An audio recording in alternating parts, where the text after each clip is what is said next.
It's great to be out here. I want to thank Art Laffer for inviting me. It's great to be with Alec. Did you not get the CDC's memo? I don't see you guys complying.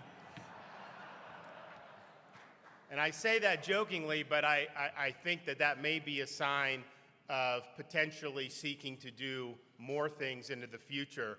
And I think it's very important that we say unequivocally no to lockdowns, no to school closures, no to restrictions, and no mandates. Floridians are free to choose, and all Americans should be free to choose how they govern their affairs, how they take care of themselves and our families, and they should not be consigned to live, regardless of which state in the union, consigned to live in a Faucian dystopia in which we're governed by the whims of bureaucratic authorities who care little for our freedom, little for our aspirations, and little for our happiness. No more. We can't let it happen going forward. And I think it's important to learn some of the lessons of what we saw over the past year and a half. There's a number of things I think we can look back on and point to different things that were just total catastrophes. I think a lot of these interventions, almost all of them, were totally ineffective, but they had catastrophic consequences for tens of millions of Americans. And to me, probably the most significant policy failure were the states that kept schools closed last school year. You had a situation where when the virus first hit, traditionally, when you talk about disease mitigation, people would look at schools as a place where it would really foster a lot of spread throughout the communities, and that's certainly true with influenza. So there was a lot of precautionary things done initially, distance learning, all this.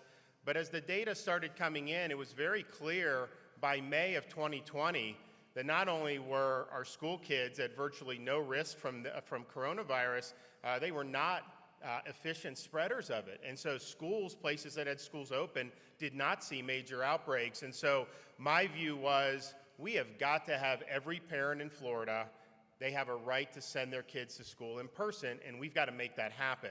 And so we had to do this last summer, and that was at the height of, the Sun Belt has a summer COVID season, as we're seeing now. This was something that we were dealing with in Florida, and the hysteria was off the charts. You had people saying all this stuff. You can't send the kids to school. The teachers union actually sued me to keep the schools closed. And what they would do is they would actually bring coffins and put them in front of our Florida Department of Education building. So it was really, the data was very clear that this is something that should have happened. And obviously from a policy perspective, kids need to be in school. Parents need to have an ability, particularly our single mothers. So it was evidence and facts and what was good policy and good for Floridians on one side versus basically hysteria, corporate media narrative, and a bunch of fear-mongering. And it was blindingly obvious that was something we needed to do. So we did it. I remember when we first, some of our first school districts, when they first started the middle of August, you had like these national corporate media come down there, go, oh my gosh, these yokels, what are they doing to the kids and all this other stuff. Fact is, it was good. People are very happy that happened. But just think about the millions of kids who got locked out of school for over a year in certain jurisdictions.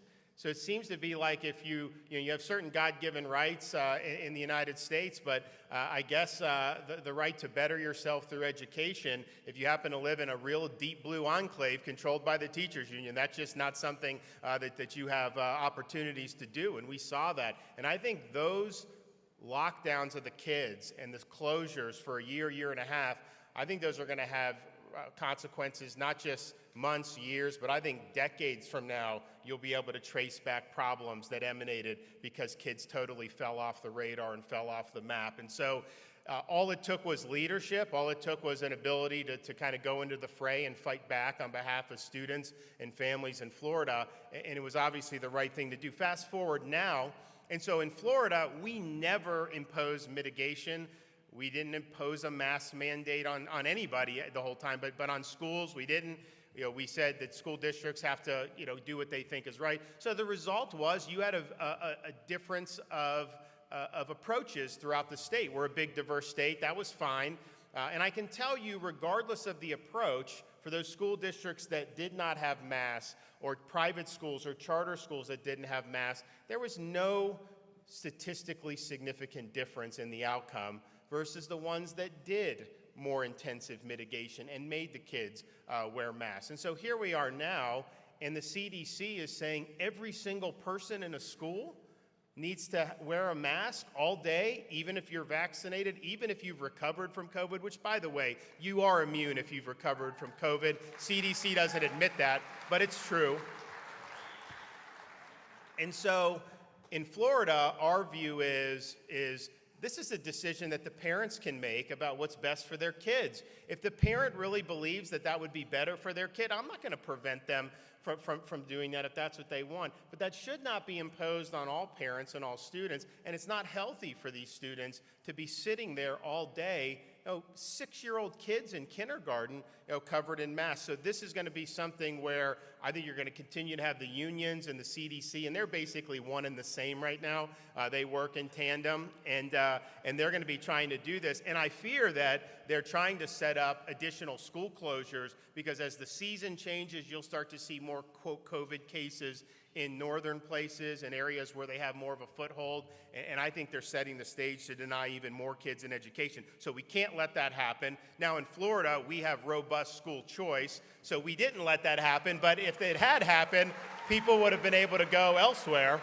And I think you're going to see more and more of that throughout the United States. We are going to probably have, by the time I'm up for re-election, we'll probably have between 200,000 and 250,000 students on various types of private school choice. We have a tax credit scholarship for low-income families, 100,000. I created a new scholarship with the help of Danny in the legislature. So we have a family empowerment scholarship now, which is likely going to probably hit 100,000 kids in a couple years. And then we've got scholarships for kids with special needs. And so you have a lot of folks, a lot of kids who have that. So we have huge amount of folks, and that doesn't even count all the public charter schools we have. We have hundreds of thousands of kids on charter schools. And if you look at a place like where Danny's from, Miami-Dade County, they're the highest performing urban school district in the country.